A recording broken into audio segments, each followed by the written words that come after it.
الحمد لله الذي علم بالقلم، علم الإنسان ما لم يعلم، والصلاة والسلام على من بعث هاديا ونورا للعالمين. نسأل الله الفتاح العليم أن يفتح علينا من واسع علمه وفضله، وأن يجعل هذا العمل خالصا لوجهه الكريم. السلام عليكم ورحمة الله وبركاته. طلابنا حبايبنا الغاليين، طلاب أولى إعدادي الجامدين، أهلا بكم يا حبايب قلبي في شرح الدرس الثاني معانا في المنهج. الدرس بتاعنا بعنوان مقياس الرسم، وطبعا يا حبايب قلبي درس مقياس الرسم من اهم الدروس اللي موجوده معانا في المنهج. عشان كده صديقي عايزك تبقى فايق، وعايزك تبقى رايق، وعايزك كده تكون مركز في كل كلمه هنقولها باذن الله. وطبعا يا صديقي اخوك البقري عامل لك مجهود كبير جدا، مجهود مميز، مجهود مختلف، طبعا عاملين لك شغل فاخر من الاخر. وطبعا يا حبيب قلبي لازم المجهود اللي اخوك البقري عامله ليك ده يتقدر. انزل حالا، انزل حالا، دوس لايك، اشترك في القناه، فعل زر الجرس، ويلا بينا نبدأ مع بعض كده حبيب قلبي في شرح الدرس بتاعنا. بالعلم نحيا ونرقى للعلا، بالعلم نحيا ونرقى للعلا، بالعلم نبني مجدنا الأجملا، بالعلم نبني مجدنا الأجملا. قبل ما اقول لكم بقى حبايب قلبي يعني ايه مقياس الرسم، تعال اقول لك ان مقياس الرسم له اهميه كبيره جدا عند كل المهندسين اللي بيرسموا الخرايط، عند كل المهندسين اللي بيصمموا البيوت. يعني ايه يا باشمهندس الكلام اللي انت بتقوله ده؟ تعال اقول لك. دلوقتي يا صديقي قدامك خريطه مصر، جمهوريه مصر العربيه، بلدي وافتخر. دلوقتي يا صديقي لو انا جيت قلت لك انا مثلا موجود في محافظه الشرقيه، مركز منيا القمح، موجود في النقطة دي. واحد مثلا تاني يقول لي يا باشمهندس أنا موجود في الجيزة، موجود في الهرم. تمام ولا مش تمام؟ تمام. لو أنا جيت قلت لك تعالى نقيس المسافة من الشرقية للجيزة، واحد يقول لي يا باشمهندس لو احنا جبنا مسطرة هنلاقي إن المسافة مثلا عبارة عن 5 سنتيمتر. إيه ده؟ المسافة من الشرقية للجيزة على الخريطة عبارة عن 5 سنتيمتر. ده كده عبارة عن ايه يا باشمهندس؟ عبارة عن الطول في الرسم. طب بعد اذن حضرتك لو جينا دلوقتي نتأمل كده ونسأل نفسنا سؤال، هل المسافة اللي بين الشرقية والجيزة عبارة عن 5 سنتيمتر؟ ايه ده انت بتقول يا حبيبي؟ ده انا اصلا مش شرقية، عشان اوصل للجيزة بوصل مثلا في تقريبا يجي ساعة ونص، بمشي مثلا حوالي 80 كيلو متر 70 كيلو متر. ايه ده يا باشمهندس؟ 80 كيلو متر 70 كيلو متر؟ المسافة الحقيقية ما بين الشرقية والجيزة تقريبا مثلا 70 كيلو متر. عايز تقول ايه؟ عايز اقول ان في طول حقيقي، وعايز اقول ان بيبقى معانا طول على الرسمة. ايه ده انا كده بدأت اتوه. اوعى تتوه يا قلبي. عايز تقول ايه؟ عايز اقول بيبقى معايا طول موجود في الرسمة، وبيبقى معايا طول موجود في الحقيقة. لو انا جيت اعمل مقارنة ما بين الطول اللي في الرسمة والطول اللي في الحقيقة، يبقى انا دلوقتي يا صديقي بتكلم عن مقياس الرسم. اي حد بيرسم خريطة بعد ما يرسم الخريطة يقول لك يا هندسة كل 1 سنتيمتر بيعادل مثلا 20 كيلو متر، يعمل لك الرقم ده. ايه معنى الكلام ده؟ يقول لك ان ال1 سنتي في الرسمة بيعادل في الحقيقة عبارة عن 20 كيلو متر. يعني ايه يا باشمهندس؟ يعني انا دلوقتي لو جيت اقيس المسافة من الشرقية للجيزة لقيت المسافة عبارة عن 5 سنتي، ال1 سنتي بيمثل 20، يبقى ال5 سنتي بيمثلوا كام؟ 20 و20 و20 و20 و20 يبقى 100. تصدق انا كده فهمت قصدك. فانا كده لما ابص على الخريطة افهم ان مثلا لو معايا خط طوله 3 سنتي، 3 سنتي في الرسمة، 3 سنتي في الرسم، 3 سنتي يعني سنتي زائد سنتي زائد سنتي يديك 3 سنتي، صح ولا مش صح؟ صح. السنتي بقى في الرسمة بيعادل في الحقيقة عبارة عن 20 كيلو متر، يبقى هنا 20 زائد 20 زائد 20 يبقى الإجابة بتاعتي كام يا هندسة؟ يبقى الإجابة بتاعتي الحقيقية، المسافة الحقيقية عبارة عن 60 كيلو متر.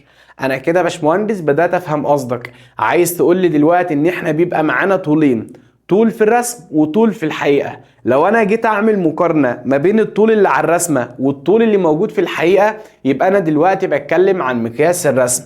كلام جميل، كلام محترم، كلام زي الالماظ.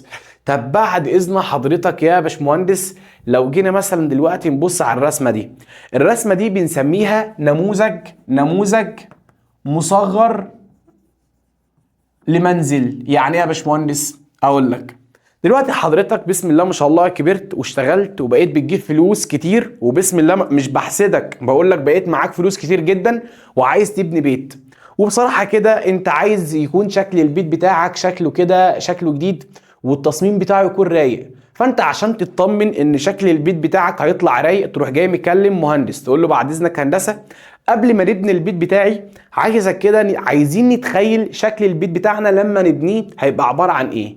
المهندس كده هيروح مديك كده نموذج على هيئه كرتونه صغيره بالشكل ده كده، يقول لك ويخليك تمسكه كده، يقول لك البيت بتاعك هيكون بالشكل ده. اتخيل معايا اللي انا بديك الكرتونه دي، بقول لك ان الكرتونه دي هتبقى عباره عن شكل البيت بتاعك، مديني البتاع دي. خلاص انا كده فهمت قصدك. لو انت مثلا معاك لعب اطفال او عارفين يا جماعه لعب الاطفال اللي هو بيبقى مطبخ وبيت وطاسه والكلام من ده، ده عباره عن نماذج مصغره لشكل البيوت. واحد يقول لي مش فاهم قصدك.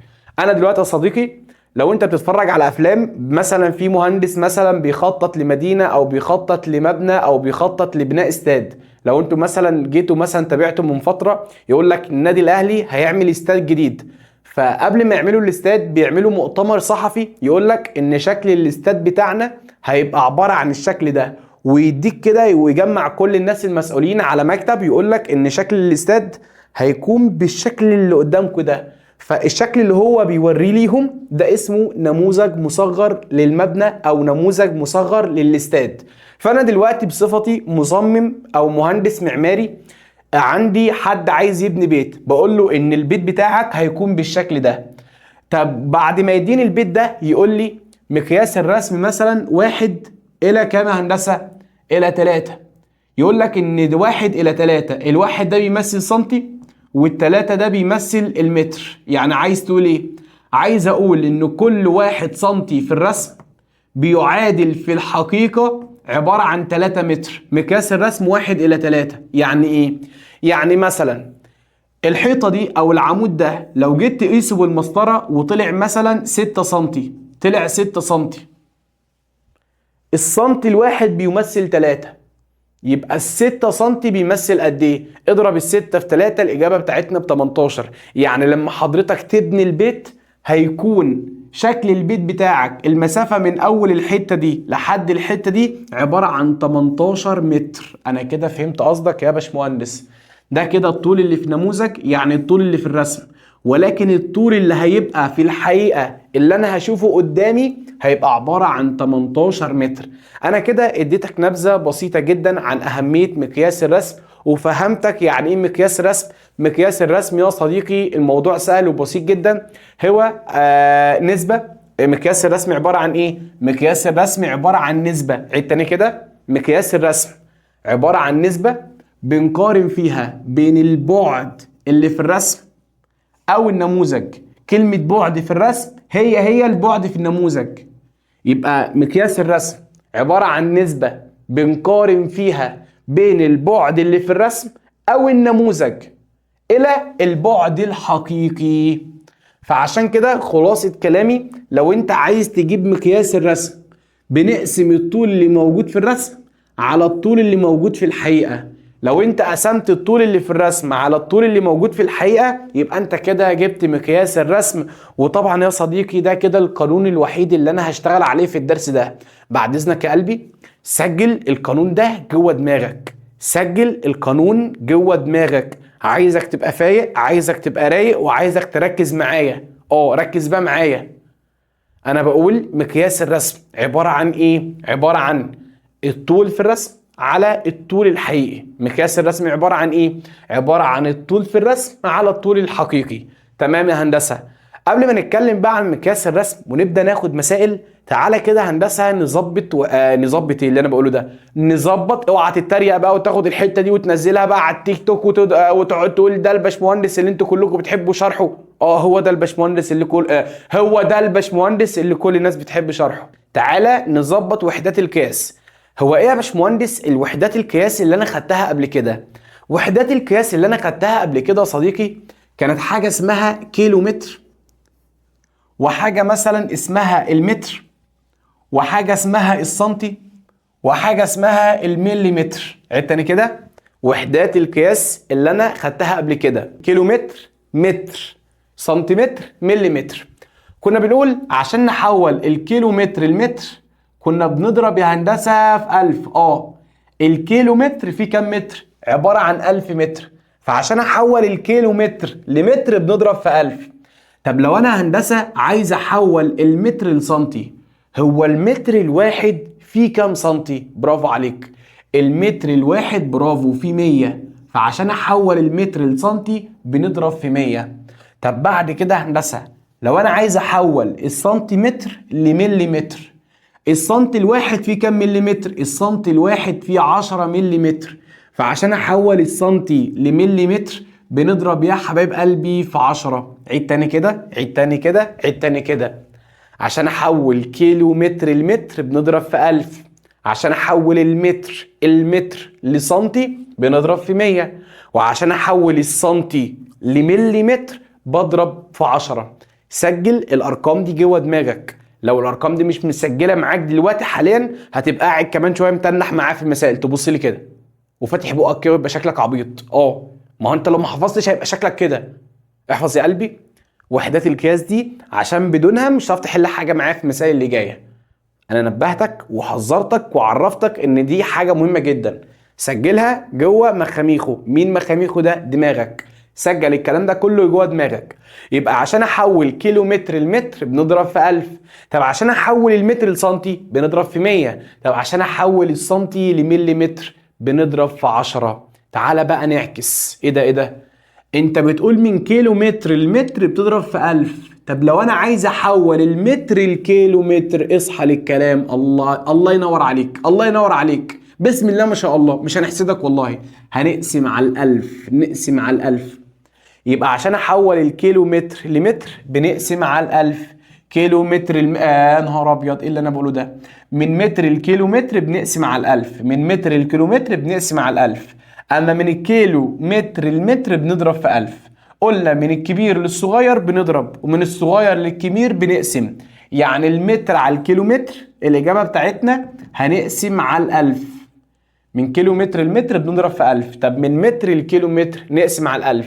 وبرضو من هنا لهنا بضرب في 100. طب من السنتي للمتر، برافو، هنقسم على 100. نقسم على 100. لو أنا عايز أحول السنتيمتر المتر بقسم على 100. طب لو انا عايز احول المليمتر لسنتي بقسم على 10. بعد اذنك، بعد اذنك الخريطه اللي قدامك دي تسجل جوه دماغك، تسجل جوه دماغك.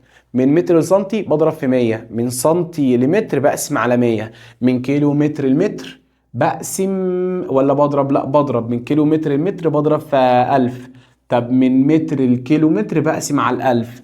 من سنتي لمليمتر بضرب في 10، من مليمتر لسنتي بقسم على 10. كلام جميل، كلام محترم. بص كده يا هندسة، احنا كده اهم حاجة في الوحدات اللي قدامي دي كلها السنتي. انا اقدر احول المتر لسنتي، واقدر احول المليمتر لسنتي، واقدر احول السنتي لمليمتر، واقدر احول السنتي لمليمتر. ايوه، عايز تقول ايه؟ عايز اقول ان اهم وحدة في الوحدات اللي موجودة قدامك دي السنتي. اكتر وحدة هشتغل عليها السنتي. ليه؟ هتعرف كمان شوية. طب انا بعرف احول المتر لسنتي، وبعرف احول المليمتر لسنتي. طب بعد اذنك بقى عايزين نحول الكيلومتر لسنتي، وعايزين نحول السنتي لكيلومتر. يعني عايز تقول ايه؟ عايز اقول هنا كيلومتر وهنا سنتي. لو عايز احول من الكيلو للسنتي وعايز احول من السنتي للكيلو هنعمل ايه؟ بص يا عم، انت حضرتك موجود هنا وعايز تيجي هنا. قلنا عشان توصل للمتر بنضرب في 1000، عشان توصل للسنتي بنضرب في 100.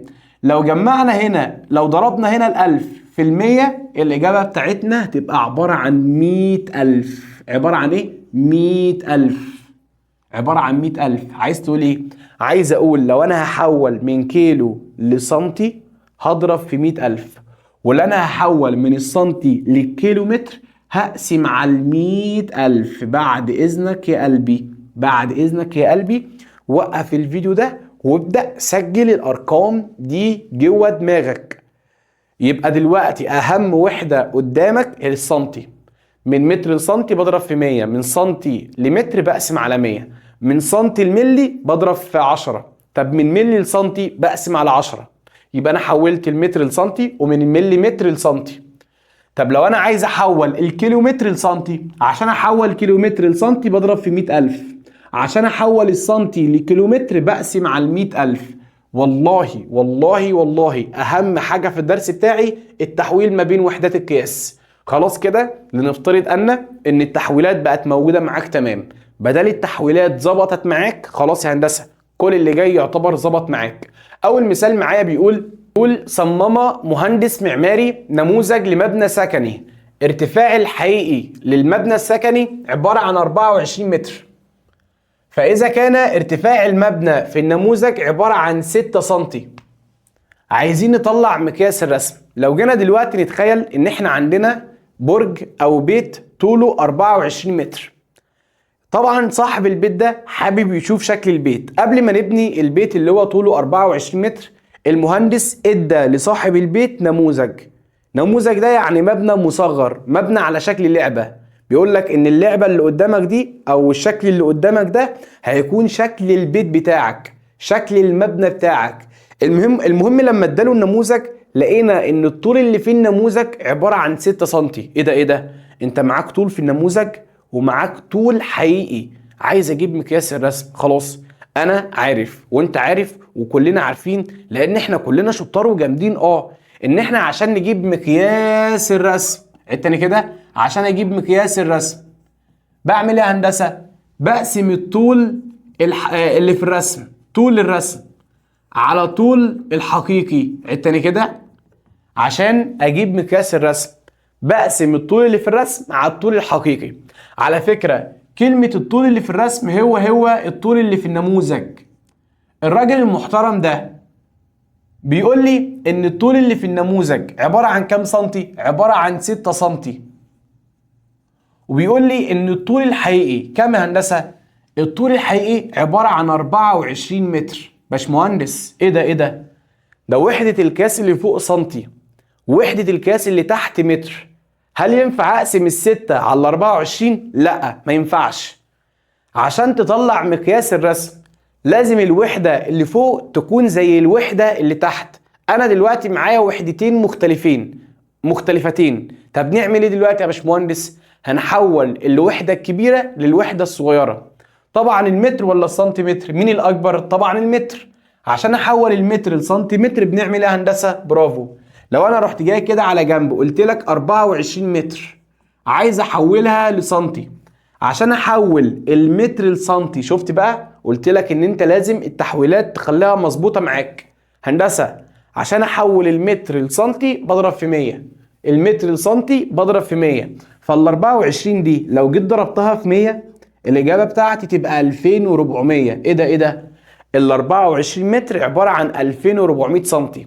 فبعد اذن حضرتك ال6 سنتي اللي فوق تفضل زي ما هي، ال 24 متر هخليها 2400 سنتي. الوحدة اللي فوق سنتي والوحدة اللي تحت سنتي، السنتي اللي هنا يطير مع السنتي اللي هنا، بقى فاضل معايا 6 على 2400.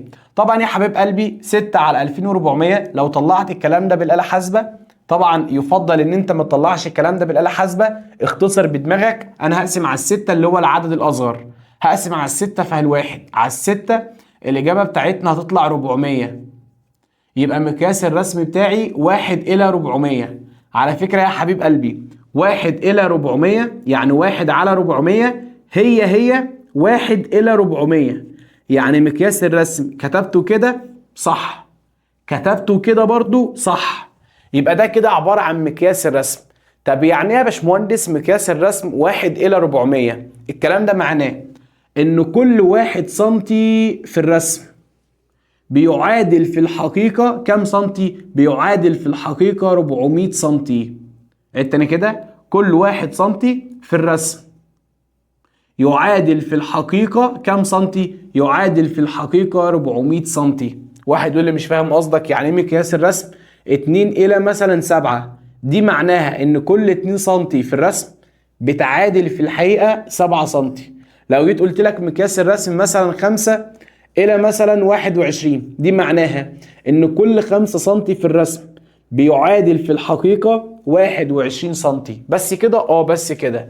كلام جميل، كلام محترم، كلام زي الألماظ يا صديقي. بعد كده تعالوا ندخل في المثال بتاعنا رقم 2.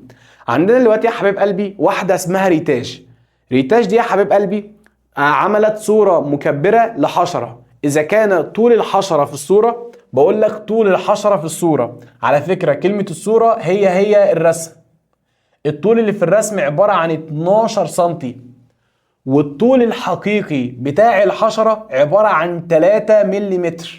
عايزين نطلع مقياس الرسم. ايه ده هندسة؟ انت لسه قايل لي من شوية على الفكرة عشان اجيب مقياس الرسم. عيد تاني كده، عيد تاني. عشان اجيب مقياس الرسم عبارة عن الطول في الرسم على الطول الحقيقي. هندسة هو دلوقتي مديني الطول في الرسم 12 سنتي، مديني الطول الحقيقي 3 ملم. ما ينفعش اقسم ال 12 على 3. صح كده، برافو عليك، لان الوحدة اللي فوق سنتي والوحدة اللي تحت مليمتر، فكده الوحدات مختلفة. نعمل ايه؟ برافو عليك، نحول الوحدة الكبيرة للوحدة الأصغر.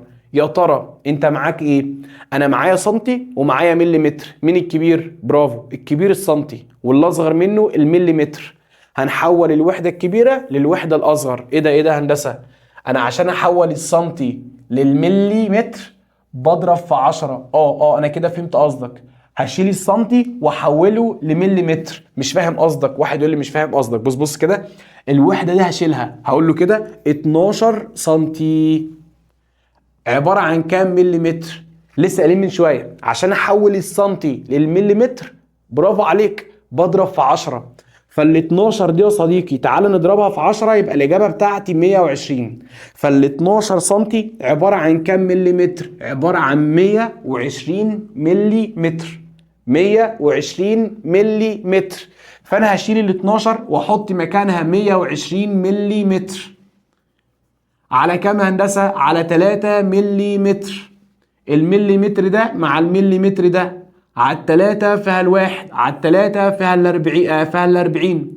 فمقياس الرسم طلع 40 إلى 1. 40 إلى 1. 40 إلى 1. 40 إلى 1. 40 على 1 ممكن اكتبها بالشكل ده، 40 إلى 1. كده صح؟ وبرضو كده صح. طب الجملة دي معناها يا باشمهندس؟ معناها كل 40 مليمتر، كل 40 مليمتر في الرسمة تعادل في الحقيقة 1 مليمتر. عيد تاني كده، كل 40 مليمتر تعادل 1 مليمتر. ال 40 مليمتر في الرسم بيعادل في الحقيقة 1 مليمتر. بس كده هندسة؟ بس كده. بعد كده حبيب قلبي المثال بتاعنا اللي جاي بنقول إذا كانت المسافة بين النقطتين على الخريطة عبارة عن 7 سنتيمتر وكان البعد الحقيقي بينهما 21 كيلومتر، عايزين نطلع مقياس الرسم وماذا يعني هذا؟ أولا يا هندسة أنا لسه قايل مقياس الرسم عبارة عن إيه؟ عبارة عن الطول في الرسم على الطول الحقيقي. أنا بقول لك إن الطول اللي في الرسمة اللي هو الطول اللي في الخريطة عبارة عن 7 سنتيمتر، واقول لك ان الطول الحقيقي عبارة عن 21 كيلو متر. هندسة هل ينفع اقسم السبعة على 21؟ طبعا ما ينفعش. واحد يقول لي ليه؟ ما هو يا حبيبي الوحدة اللي فوق سنتي والوحدة اللي تحت كيلو متر، عشان اقسمهم على بعض لازم يكون الوحدتين من نفس النوع. طب هنعمل ايه؟ هنحول الوحدة الاكبر للوحدة الاصغر، هنحول الكيلو لسنتي. طب ازاي نقدر نحول الكيلو لسنتي؟ بص كده، عشان احول كيلو متر لسنتيمتر بضرب في 100,000. عيد تاني كده، عشان احول كيلو متر لسنتيمتر بضرب في 100,000. خلاص انا كده فهمت قصدك. هندسة هنعمل ايه؟ هنشيل كلمة 21 كيلو متر دي وهضرب ال 21 في 100,000. لما اضرب ال 21 في 100,000 يبقى انا كده بحول الكيلو متر لسنتي. فالاجابه بتاعتي هتبقى عباره عن كام هندسه؟ هتبقى عباره عن 2,100,000 سنتي. التاني كده، لما اضرب 21 كيلو متر في 100,000 الإجابة بتاعتي هتبقى 2 مليون و100,000. ال7 سم اللي فوق دي تفضل زي ما هي على 2 مليون و100,000 سنتي. السنتي ده مع السنتي ده فاضل معايا 7 على 2 مليون و100,000. بص يا هندسة، الخمس اصفار اللي هنا يفضلوا زي ما هما، الخمس اصفار يفضلوا زي ما هما. هنا 21 وهنا 7، اقسم على 7 فيها الواحد، على 7 فيها ال3. هتطلع الكلام ده بالآلة الحاسبة يديك 1 إلى 300,000. يعني مقياس الرسم ممكن اكتبه 1 على 300,000 أو ممكن أقوله 1 إلى 300,000. بص يا هندسة، كده صح وكده صح. طب يعني ايه يا باشمهندس الجملة اللي مكتوبة قدامك دي؟ يعني ايه مقياس الرسم 1 إلى 300,000؟ الكلام ده معناه إن كل 1 سنتي في الرسم بيعادل في الحقيقة 300,000 سنتي. الكلام ده معناه إن كل 1 سنتي، كل 1 سنتي في الرسم يعادل في الحقيقة، يعادل في الحقيقة كام يا هندسة؟ 300,000 سنتيمتر. بعد كده حبيب قلبي هندخل على ملاحظات هامة جدا جدا جدا جدا. أول ملحوظة معانا بتقول إذا كان مقياس الرسم أكبر من 1، لو كان مقياس الرسم أكبر من 1 فإنه يدل على تكبير. ركز في الكلام، مقياس الرسم لو أكبر من 1 هيدل على التكبير. يجي يسألك سؤال في الامتحان كده يقول لك إمتى يا باشمهندس يا باشمهندسة يا اللي نايم دلوقتي، شايفك وانت بتنام دلوقتي، عايزك تركز كده وعايزك تفوق. يو ار ويز البقر لديكم لا خوف عليكم. ركز يا قلبي، دلوقتي بقول لك امتى مقياس الرسم يدل على التكبير. برافو، يدل على التكبير لو كان مقياس الرسم اكبر من 1. على سبيل المثال لما اجي اقول لك مقياس الرسم اللي معاك ده اللي هو عبارة عن 40 إلى 1، مقياس الرسم ده بيعبر عن نسبة تكبير. تاني كده، بيعبر عن نسبة تكبير. اديني يا باشمهندس مثال وفهمني، انت بتقول لي تكبير. بص يا هندسة، النسبة بتاعتنا احنا قلنا في اول محاضرة لما نيجي نقرأ النسبة بنقرأها من اليسار لليمين. بيقول لك يا صديقي عشان مقياس الرسم يكون عبارة عن تكبير لازم تكتب العدد الكبير الاول وبعدين العدد الصغير الاول. يعني لو انت معاك نسبة بتبدأ من العدد الكبير وبعد كده تنتهي بالعدد الصغير، يبقى النسبة اللي معانا نسبة تكبير يعني أكبر من 1. يعني على سبيل المثال النسبة اللي معايا 5 إلى 2 نسبة تكبير، مثلا 4 إلى 3 نسبة تكبير، لو جينا قلنا 7 إلى 6 نسبة تكبير، لو جينا قلنا 8 إلى 5 نسبة تكبير. هنا 5 وهنا 2، ال5 دي الكبيرة وال2 الصغير، بقول الكبير وبعدين الصغير، فالنسبة اللي معانا نسبة تكبير. أو بدل ما أقول لك 5 إلى 2 هقول لك 5 على 2. لو البسط أكبر من المقام يبقى نسبة تكبير. لو جيت قلت لك مثلا بدل ما 7 إلى 6 بالشكل ده هقول لك 7 على 6. بدل البسط أكبر من المقام هيبقى الناتج أكبر من 1. امتى الناتج يكون اكبر من 1؟ لو كان البسط اكبر من المقام. لو كان البسط اكبر من المقام يعني عدد كبير على عدد صغير يبقى نسبة تكبير، عدد كبير وبعدين عدد صغير يبقى نسبة تكبير. السؤال اللي جاي ده مهم لحضرتك، مين في النسب اللي قدامك دي بتعبر عن نسبة تكبير؟ دي ولا دي؟ برافو عليك، النسبة دي. ليه اخترت دي؟ لأن النسبة لما نيجي نقرأها بنقرأها من اليسار لليمين. قال 5 وبعدين ال4، ال5 ده الكبير وال4 ده الصغير. قال العدد الأكبر وبعدين العدد الأصغر يبقى دي نسبة تكبير. ولكن هنا بقى العكس، قال ال4 وبعدين 5، قال الصغير وبعدين الكبير. بدل قال صغير وبعدين كبير احنا قلنا كبير وبعدين صغير يبقى تكبير. طب صغير وبعدين كبير، هو بدأ بإيه؟ بدأ بالصغير يبقى نسبة تصغير، بدأ بالكبير يبقى نسبة تكبير. الموضوع سهل وبسيط جدا. على سبيل المثال إذا كان مقياس الرسم دي علامة أصغر، لو كان مقياس الرسم أصغر من 1، عيد تاني كده، لو كان مقياس الرسم أصغر من 1 فده يا باشمهندس يدل على إيه؟ يدل على تصغير. مقياس الرسم لو كان اصغر من الواحد يدل على تصغير. على سبيل المثال 1 إلى 400، الواحد ده ايه علاقته بال400؟ اصغر، يعني بدأ بالعدد الصغير وبعد كده انتهى بالعدد الكبير. البداية بتاعتنا من عند الصغير يبقى نسبة تصغير. 1 إلى 400 ممكن اكتبها 1 على 400، حط العدد الصغير فوق وحط عدد الكبير تحت، عينك على اللي فوق.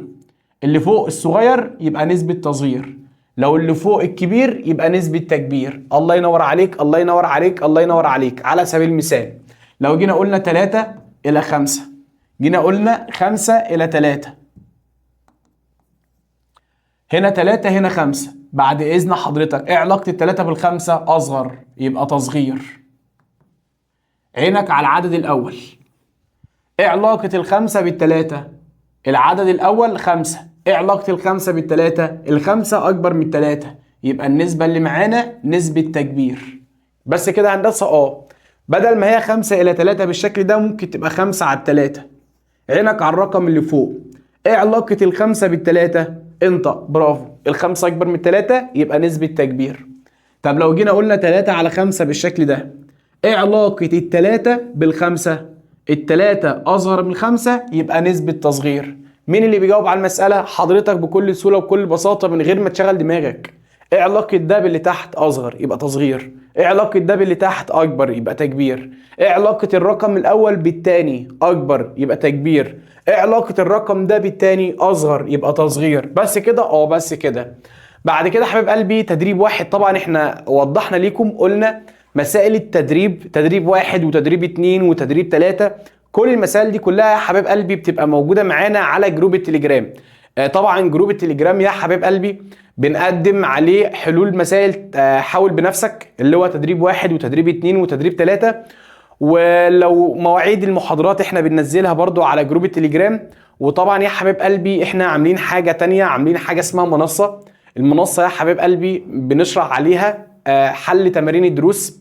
يعني احنا بنقدم الفيديوهات بشكل مجاني على اليوتيوب، فيديوهات شرح، ولكن كل درس احنا بنقدمه بشكل مجاني بيبقى عليه فيديو حل. عشان تاخد فيديو الحل ده لازم تشترك معانا على المنصة. المنصة مش بتقدم فيديوهات حل وخلاص، لا، المنصة بتقدم فيديوهات حل، بتقدم واجبات، بتقدم فيديوهات حل الواجبات، بتقدم امتحانات اسبوعية وامتحانات شهرية، بتقدم متابعة مع الطالب، بتقدم متابعة مع ولي الامر. كل الحاجات دي بتتم على المنصة، ولكن الحاجة اللي احنا بنقدمها بشكل مجاني فيديو شرح. طبعا يا حبيب قلبي في عروض قوية جدا الفترة الحالية. لو حابب تستفيد من العروض اللي موجودة معانا على المنصة اتواصل معانا على التليجرام. وحتى لو مش عايز تشترك معانا في المنصة، لو حابب تاخد الملزمة بتاعتنا عاملين ليكم ملزمة محترمة جدا. في ناس مش بتعرف تقرأ وتذاكر من الكتب الخارجية، اللي هو الكتب اللي موجودة في السوق. في ناس مش بتعرف تذاكر من الكتب دي، فاحنا عملنا ملزمة بدماغنا تناسب عقلية الطالب وطريقة تفكير الطالب. الملزمة دي هتذاكر منها خلاص، كل كلمة وكل حرف بقوله ومكتوب معاك على السبورة، الأمثلة والأفكار دي كلها موجودة في ملزمة. لو انت عايز توفر الوقت اللي انت بتقعد فيه تنقل فيه الأسئلة وتفضل تكتب والكلام ده كله، لا، الكلام ده كله موجود في قلب الملزمة. تقدر تاخد الملزمة وتتواصل معانا على التليجرام فقط. الناس اللي بتبعت واتساب وتقول محدش رد علينا، احنا مش بنشتغل على الواتساب، التواصل من خلال التليجرام. لو مش معاك تليجرام، والدك او والدتك او اخوك او اي حد قريبك بيبقى معاه تليجرام، خليه يتواصل معانا واحنا نقول له كل التفاصيل. طبعا التدريب ده ليك انت، وطبعا الحل بتاعه هينزل على جروب التليجرام اللي بنقدم فيه الحل بشكل مجاني. حل تدريب 1 بيبقى بشكل مجاني على جروب التليجرام. اللينك بتاعه في اول تعليق تحت او في الديسكريبشن، في اول تعليق او في الديسكريبشن. بعد كده حبيب قلبي المسألة بتاعتنا اللي جاية تدريب 2 برضو ليك انت. بعد كده ندخل على حاجة اسمها مثال 4. مثال 4 بيقول لك هنتعلم ازاي نجيب الطول الحقيقي او الطول في الرسم. اول مسألة او اول فكرة كان بيديك الطول الحقيقي والطول اللي في الرسم، يقول لك هات مقياس الرسم. انما بقى هنا المرة دي انا هديك مقياس الرسم. في المسائل اللي فاتت كان بيقول لك هات مقياس الرسم، انما بقى المرة دي انا مديك مقياس الرسم. عايز منك الطول في الحقيقة او عايز منك الطول فين في الرسم. هنحل المسائل دي ازاي؟ تعال اقول لك هنحلها ازاي. خريطة مرسومة بمقياس رسم 1 إلى 500,000، وكانت المسافة بين النقطتين على الخريطة بتساوي 3 سنتيمتر. عايزين نطلع المسافة الحقيقية بين النقطتين. اولا يا حبيب قلبي عشان احل المسألة دي، هو مديني مقياس الرسم. مقياس الرسم عبارة عن ايه؟ عبارة عن الطول في الرسم الى الطول الحقيقي. هو مديني ان مقياس الرسم 1 الى 500,000. مقياس الرسم 1 الى 500,000. بقول لك اذا كان مقياس الرسم 1 الى 500,000 وكانت المسافة على الخريطة، كلمة المسافة على الخريطة معناها المسافة في الرسم. المسافة في الرسم عبارة عن 3 سنتي. عايزين نعرف المسافة الحقيقية اللي بين المدينتين او بين النقطتين. عشان اجيب المسافة الحقيقية هفترض ان هي عبارة عن اكس. طب بعد اذن حضرتك يا باشمهندس، وحدة القياس اللي هنا سنتي، يبقى لازم الوحدة اللي تطلع هنا بالسنتي. كلام جميل، كلام محترم. طب ازاي يا باشمهندس نقدر نطلع المسافة الحقيقية؟ خلاص الموضوع سهل وبسيط جدا. عشان تجيب المسافة الحقيقية هتجيب قيمة اكس. عشان اجيب قيمة اكس اعمل احلى مقص في الدنيا. الاكس هتنضرب في واحد، الواحد ينزل في المقام، يفضل بقى معايا 3 في 500,000. طبعا انا لو ضربت ال3 في ال500,000 هيديني 1,500,000. هيديك 1,500,000. بس وحدة القياس بتاعتي سنتي. بعد اذن حضرتك دايما وحدة القياس المناسبة للمسافة اللي بين المدن، المسافة اللي بين المدن، يعني مثلا لما يقول لك المسافة بين الشرقية والجيزة، مش هتيجي تقول لي مثلا 500 سنتي او 500,000 سنتي، مش هتقول سنتي، هتقول الوحدة المناسبة للمسافة اللي بين المدن عبارة عن الكيلومتر. الوحدة المناسبة للمسافة اللي بين المدن، المسافة بين مدينتين، الكيلومتر. ولكن لو جيت اتكلم عن الطول بتاع البني ادم، هتقولي البني ادم طوله عبارة عن 180 سنتي، 170 سنتي، يبقى الوحدة المناسبة لطول شخص السنتي. الوحدة المناسبة لطول المسافة بين مدينتين الكيلومتر. لو جينا مثلا الوحدة المناسبة للصور، يعني مثلا لو حضرتك رحت جيت لو انت رحت جيت تتصور في استديو، هيقول لك عايز صور 4 في 6. يعني 4 في 6 يعني العرض 4 سنتي والطول 6 سنتي. واحد يقول لي انا تهت. يا حبيبي الموضوع سهل وبسيط جدا. وحدة القياس المناسبة للمسافة اللي بين المدن عبارة عن الكيلومتر. انت دلوقتي طلعت المسافة بالسنتي، يفضل ان انت تخليها بالكيلو. ايوه، عايز تقول ايه؟ عايز اقول ان انا هحول السنتي اللي انا جبته لكيلومتر. تعال نحول السنتي لكيلومتر. عشان احول السنتي لكيلومتر، برافو عليك، انت كده فاكر، بنقسم على 100,000. عشان احول السنتي لكيلومتر بقسم على 100,000. الخمس اصفار دول مع الخمس اصفار دول هيفضل في البسط 15، المقام 1. 15 على 1 يبقى الإجابة بتاعتي 15. وحدة القياس بتاعتي كيلومتر. مسألة جميلة جدا جدا جدا. لو انت تايه او متلخبط عشان انت اول مرة تاخد النوعية دي، ولكن بالتكرار هتلاقي الدنيا ظبطت. مسألة كمان يا هندسة، لا، تدريب 3 ده ليك. تدريب 3 ليك انت. ابدأ حل تدريب 3، شوف مدى فهمك، مدى استيعابك، مدى تركيزك. بعد كده حبيب قلبي مثال 5 بيقول خريطة مرسومة بمقياس رسم عبارة عن 1 إلى مليون، وكانت المسافة الحقيقية بين النقطتين، بص قلت لك المسافة دايما بين النقط على الخرائط دايما بالكيلومتر. بقول لك ان مقياس الرسم 1 إلى مليون، والمسافة الحقيقية بين النقطتين على الخريطة 14 كيلومتر. عايزين نطلع المسافة بين النقطتين على الخريطة، يعني عايزين نطلع المسافة اللي في الرسم. بص يا هندسة، مقياس الرسم عبارة عن الطول في الرسم على الطول الحقيقي. مقياس الرسم عبارة عن 1 إلى مليون، 1 وجنبه 6 صفار. دلوقتي يا هندسة بقول لك إن المسافة الحقيقية بين نقطتين عبارة عن 14 كيلو متر. لاحظ إن أنا حطيت ال 14 تحت الحقيقي. بقول لك مسافة حقيقية، فلازم ال 14 تحت الطول الحقيقي. عايزين نطلع بقى المسافة اللي موجودة بين النقطتين على الخريطة، يعني المسافة اللي بين النقطتين على الرسم. المسافة اللي هتبقى على الرسم أنا معرفهاش، هفترضها إن هي عبارة عن إكس. هنا بقى يا باشمهندس سؤال مهم جدا. بعد إذن حضرتك، وحدة القياس اللي هنا كيلو متر، لازم الوحدة اللي هنا برضو تطلع بالكيلو متر. بس عايز أقول لك حاجة، وحدة القياس المناسبة للطول بتاع الرسم مش الكيلو متر، وحدة القياس المناسبة لطول الرسم عبارة عن السنتي. فانت عايز الإجابة هنا سنتي، بدل عايز الإجابة بالسنتي لازم يكون هنا سنتي. يعني عايز تقول ايه؟ عايز اقول ان انا هحول ال 14 كيلو متر للسنتي. عيد تاني كده، هحول 14 كيلو متر لسنتي. تعال نحول. عشان احول كيلو متر لسنتي، عيد تاني كده، عشان احول كيلو متر لسنتي، برافو عليك، بنضرب في 100,000. هضرب ال 14 في 100,000. لما اضرب ال 14 في 100,000 هيديك 1,400,000. عيد تاني كده، هيديك 1,400,000. يعني هشيل 14 كيلو متر واحط مكانها 1,400,000. ليه حولت؟ عشان يبقى هنا سنتي، فبالتالي الإجابة بتاعتي اللي تطلع بالسنتي. ودايما الطول المناسب للمسافة اللي بين نقطتين على الرسم السنتي. وحدة القياس المناسبة للطول بتاع الرسم عبارة عن السنتي. فنحط هنا حبيب قلبي اكس. عشان نجيب اكس نعمل احلى مقص في الدنيا. يلا بقى نطلع قيمة اكس. بص يا هندسة، اعتبر ده مش موجود. عشان نجيب اكس، الاكس يا حبيب قلبي هتنضرب في مليون. المليون ينزل في المقام، مليون ينزل في المقام. بعد كده بقى يفضل كام بقى؟ 1 في 1,400,000. بص يا هندسة، 5 اصفار من هنا مع 5 اصفار من هنا، يفضل 14 في 1. الإجابة بتاعتي ب 14. المقام بتاعي فاضل فيه كام؟ 10. 14 اقسمها على 10، الإجابة بتاعتها تبقى 1.4. وحدة القياس المناسبة السنتي. وحدة القياس السنتي، وحدة القياس المناسبة السنتي. يبقى دلوقتي يا حبيب قلبي الإجابة بتاعتي اللي طلعت عبارة عن 1.4 سنتي. وحدة القياس المناسبة عبارة عن 1.4 سنتي.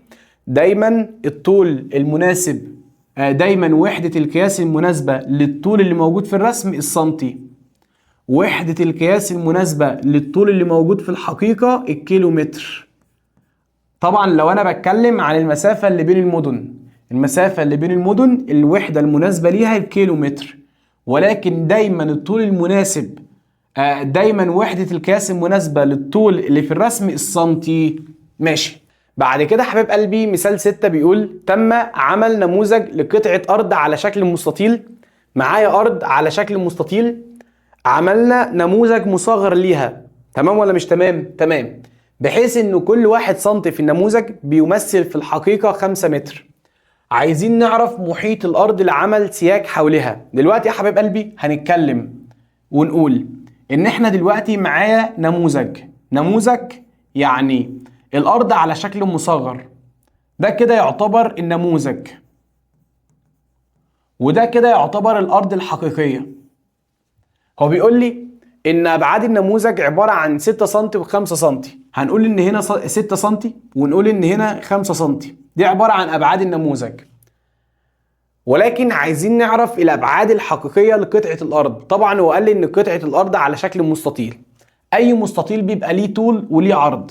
هفترض يا حبيب قلبي ان العرض عباره عن اكس والطول عباره عن واي. انا دلوقتي عايز اجيب الطول بتاع قطعه الارض وعايز اجيب العرض بتاع قطعة الارض. لما تجيب الطول دي مسألة، ولما تجيب العرض دي مسألة تانية. ايوه، عايز تقول ايه؟ عايز اقول ان المسألة اللي قدامي دي دلوقتي عبارة عن مسألتين في مسألة واحدة. طب انا عشان اجيب الطول او عشان اجيب العرض لازم يكون معايا مقياس الرسم. الراجل المحترم قال لي ان مقياس الرسم عبارة عن ايه يا باشمهندس؟ مقياس الرسم بتاعي بيقول لك ان كل 1 سنتي في الرسم، ال1 سنتي في الرسم يعادل في الحقيقة كام؟ يعادل في الحقيقة 5 متر. انا هعمل مقياس الرسم مرتين. ال1 سنتي يعادل في الحقيقة 5 متر. دلوقتي يا باشمهندس انا عايز اجيب مثلا العرض. هو العرض الحقيقي عبارة عن اكس. العرض اللي في النموذج عبارة عن 5 سنتي. لو حضرتك جيت تركز هنا سنتي تحته سنتي، فالوحدة اللي فوق زي الوحدة اللي تحت. طب هنا وحدة القياس متر، بدل هنا متر يبقى المنطقي تحت متر، هنا زي اللي هنا يبقى لازم يكون اللي هنا زي اللي هنا. فانا عشان اجيب الاكس اعمل احلى مقص في الدنيا. الاكس يا حبيب قلبي تنضرب في واحد، الواحد ينزل في المقام، هيفضل معايا 5 في 5. 5 في 5 الاجابه بتاعتي ب 25. قلنا وحده القياس متر، يبقى العرض الحقيقي عباره عن 25 متر. انا كده جبت العرض الحقيقي. تعال نجيب الطول الحقيقي. على فكره هنا الطول حقيقي، وهنا في الرسم هنا البعد اللي في الرسم، وهنا البعد اللي موجود فين في الحقيقه. بقول لك ان العرض الحقيقي عباره عن واي. ده اسف، ده طول. الطول الحقيقي عباره عن واي. الطول الحقيقي الطول اللي في الرسم اللي هو في النموذج عباره عن 6 سم. الطول الحقيقي عباره عن واي. الطول اللي في النموذج عباره عن 6 سم. عشان اجيب الواي، على فكره دي مساله ودي مساله تانية، اشتغلت مره جبت العرض ومره التانية بجيب الطول. عشان اجيب الواي هنضرب في الواحد ينزل في المقام. يفضل بقى معايا كام هندسه؟ برافو، يفضل معايا الخمسه نضربها في السته. طبعا 5 في 6 الاجابه بتاعتي ب 30. لسه قايلين هنا سنتي تحته سنتي، طب هنا متر تحته متر، يبقى هنا متر تحته متر، فيبقى الاجابه بتاعتي عباره عن 30 متر. كده انا معايا العرض الحقيقي ومعايا الطول الحقيقي. هو عايز المحيط. طبعا يا حبيب قلبي المحيط بتاع المستطيل، محيط المستطيل عباره عن ايه؟ محيط المستطيل عباره عن طول زائد عرض الكل في 2. هندسه الطول بتاعي ب 30، العرض ب 25، اضرب الكل في 2. طبعا 30 و25 الاجابه 55، اضربها في 2 يبقى الاجابه بتاعتي ب 110 متر. يبقى المحيط بتاعنا 110 متر. خلي بالك من المساله دي، مساله مهمه. كل الفكره ان هو مديني نموذج، النموذج ده مش بيمثل الطول الحقيقي، مش بيمثل الارض الحقيقيه، ده شكل مصغر للارض. في النموذج اللي معانا العرض ب5، افترضت ان العرض الحقيقي اكس، الطول ب6، افترضت ان الطول الحقيقي واي. كتبت مقياس الرسم مرتين عشان مرة أولى أجيب العرض والمرة التانية أجيب الطول. جبت الطول جبت العرض، يبقى أنا كده جبت المحيط، لأن المحيط عبارة عن الطول زائد العرض الكل في 2. بعد كده حبيب قلبي المسألة بتاعتنا اللي جاية، بتقول خريطة مرسومة بمقياس رسم كما بالشكل المقابل. إذا كانت المسافة بين المدينتين عبارة عن 5 سم، عايزين نعرف المسافة الحقيقية بين المدينتين بالكيلومتر. طبعا يا صديقي لما يكون معاك مقياس رسمي بالشكل ده، او لما يكون معاك الشكل ده، لازم تكون عارف ان الشكل ده بيعبر عن مقياس الرسم. الشكل ده بيعبر عن مقياس الرسم. يعني ايه يا باشمهندس الشكل ده بيعبر عن مقياس الرسم؟ المسافة دي كده تعتبر 1 سنتي. ال1 سنتي يا باشمهندس كنت 0 بقيت 5، زدت قد ايه؟ زدت 5. يبقى انا دلوقتي بتكلم عن مقياس الرسم، واحد يقول انا مش فاهم قصدك. مقياس الرسم معناه طول في الرسم بعد كده طول حقيقي. الطول في الرسم المسافة دي تعتبر 1 سنتي. 0 بقى 5، زاد قد ايه؟ زاد 5. ال5 بقت 10، زاد قد ايه؟ زاد 5. ال10 بقت 15، زدت قد ايه؟ زدت 5.